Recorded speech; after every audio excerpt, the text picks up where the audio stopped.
Nikdo tady není.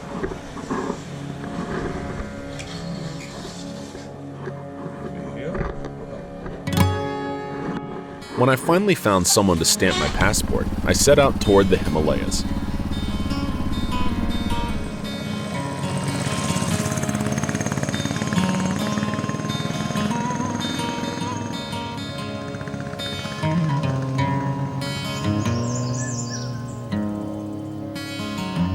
It wasn't long before the road began to undulate and climb the green hillsides of the Nepalese mountains.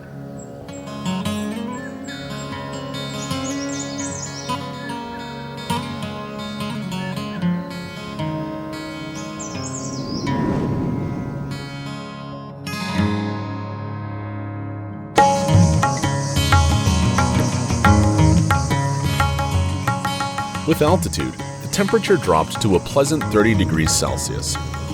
I'm starting to enjoy camping again.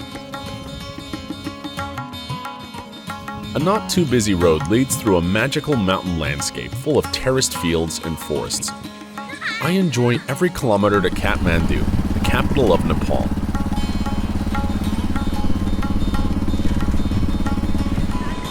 The metropolis is largely dependent on tourism, so as a white European, I will not attract as much attention as I did in India. In the city, you can still see the remains of the earthquake that hit Nepal in 2015. Today it's in the past, and life in the streets continues to flow.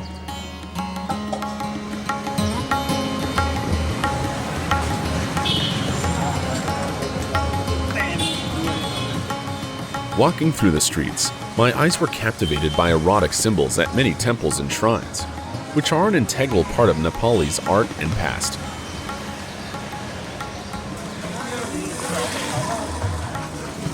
Even here I want to taste some local food and try a small family business. The landlady with her husband are very nice and also funny.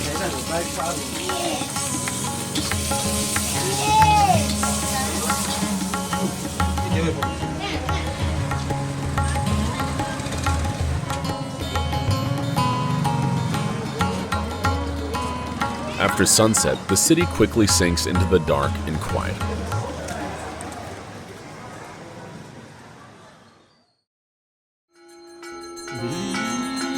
A peaceful morning by the Bagmati River in eastern Kathmandu. Smoke and the aroma of burnt meat are in the air. Ceremonial cremation is carried out in Nepal as well.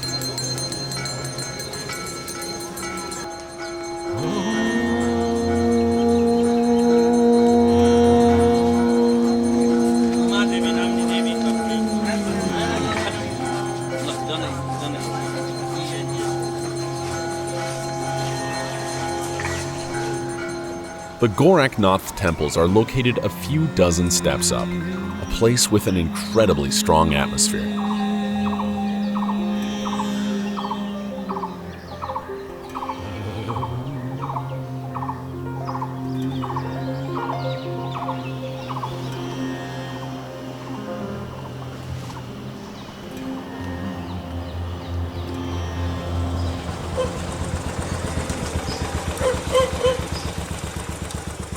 I'm going to Pokhara, the second largest city in Nepal.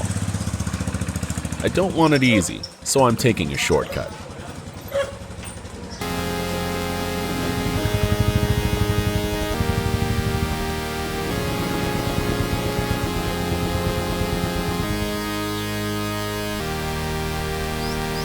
I'm letting go.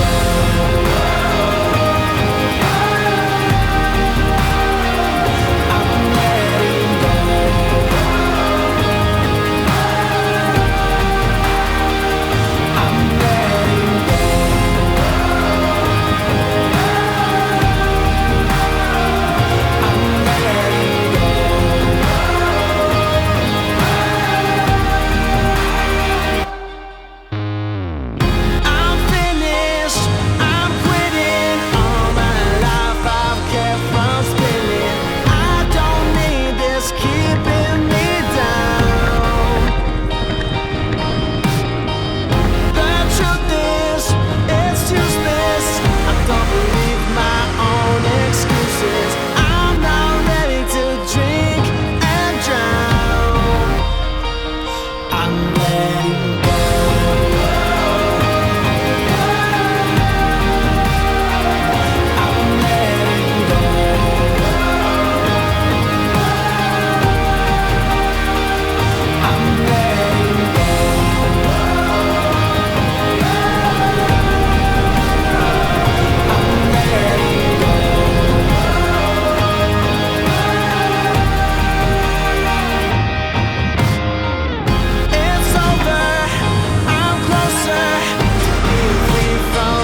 Pokhara is located on Pawa Lake, and it is the starting point for many travelers eager to experience the beauty of the Himalayas.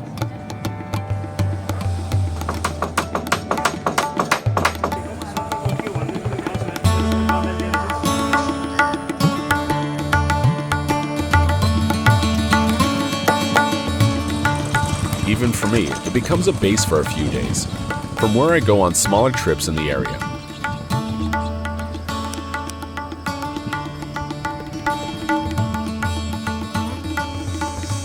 The Peace Pagoda is a short distance from the town at the top of the mountain and truly creates peace in the soul.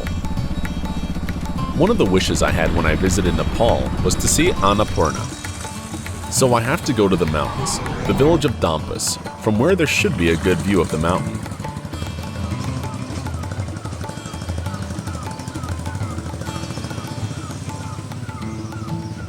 The surrounding area is really impressive. Unfortunately, due to dust and air pollution, it's not visible further than on the opposite hill.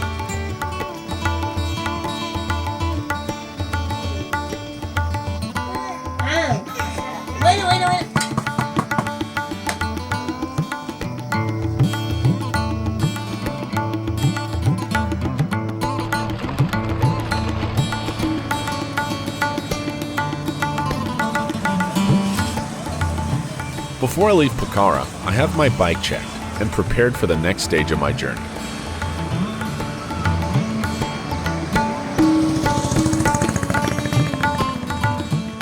Time is starting to push me, so I'm slowly heading back to India.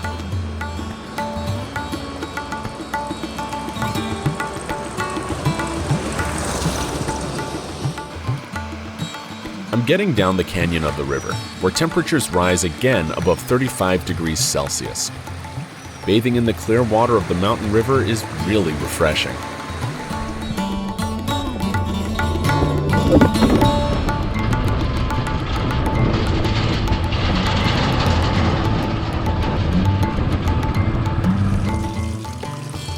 There's no problem with water, and it's so clean that it can be drunk straight from the springs.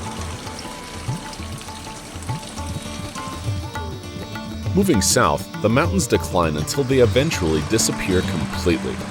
Nepal is a beautiful country full of natural wealth, but I look forward to India.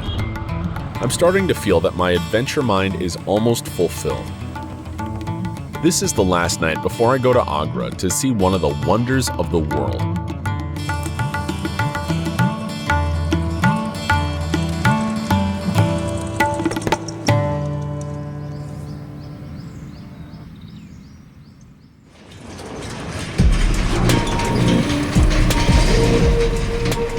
I don't know why, but as soon as I crossed the border, I started feeling good. I fell in love with India and was glad to be back in this world full of colors, good food, and wonderful people.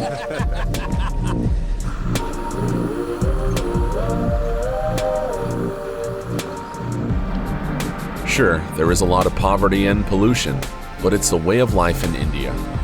It is a country full of contrasts that delivers many powerful experiences.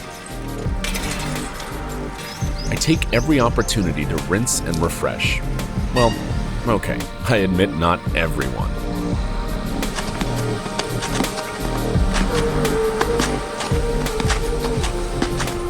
After 2 days of riding, I am in Agra. I stay in a hostel that doesn't look too good from the outside, but inside it's cozy, and the owner is very friendly. He takes me and other guests for a bicycle ride to a secret place at the Taj Mahal, where you can watch the sunset over the Yamuna River.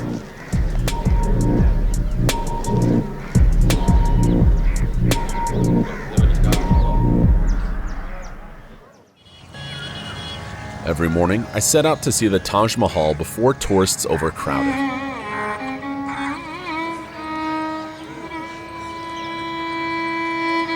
The Taj Mahal was built by the Indian Mughal Shah Jahan in memory of his prematurely deceased wife, Mumtaz Mahal. The construction lasted 22 years and involved 20,000 workers from all over India.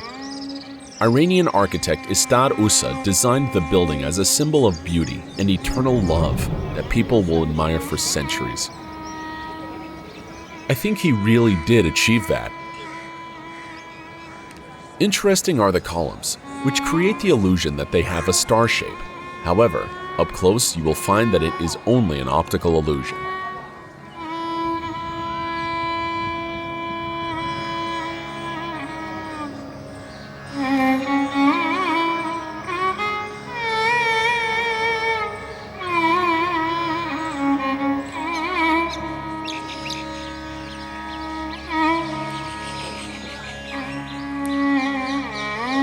I would also like to know what life is like in the streets of Agra.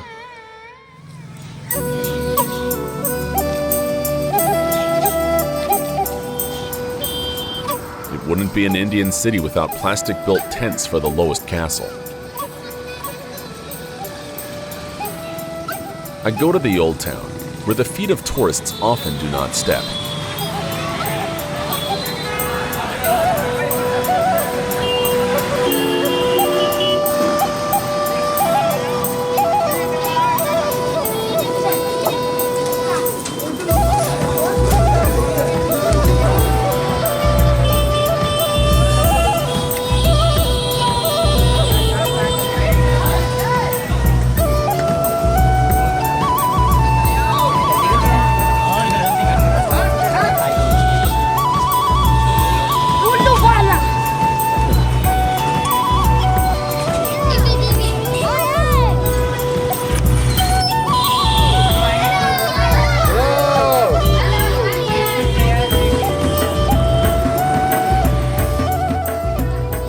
Last morning in Agra, it's time to set out on a 200-kilometer long journey to Delhi, my starting and ending point.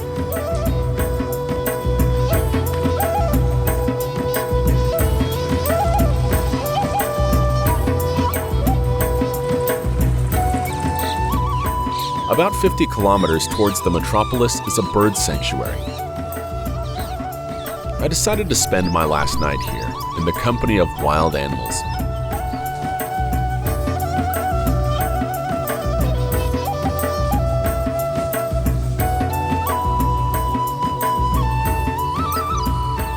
Singing birds and grunting wild boar are giving me a good night.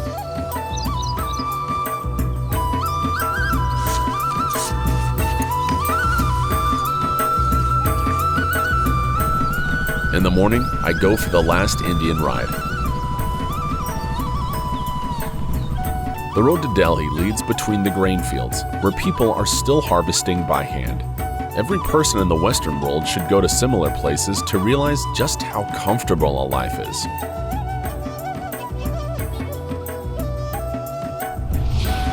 Po dvouměsíčním putování po Indii jsem zpět v Dillí, společně i s touhletou kráskou, která mě dovezla celých 9000 kilometrů a teď už nezbývá, než čekat na let domů a užít si trošku města. Takže díky. What to say at the end? A visit to India will leave you with truly unforgettable memories. The world around you will never be the same. If you are planning a trip to this remarkable country, I have one word of advice for you. Don't come here with expectations.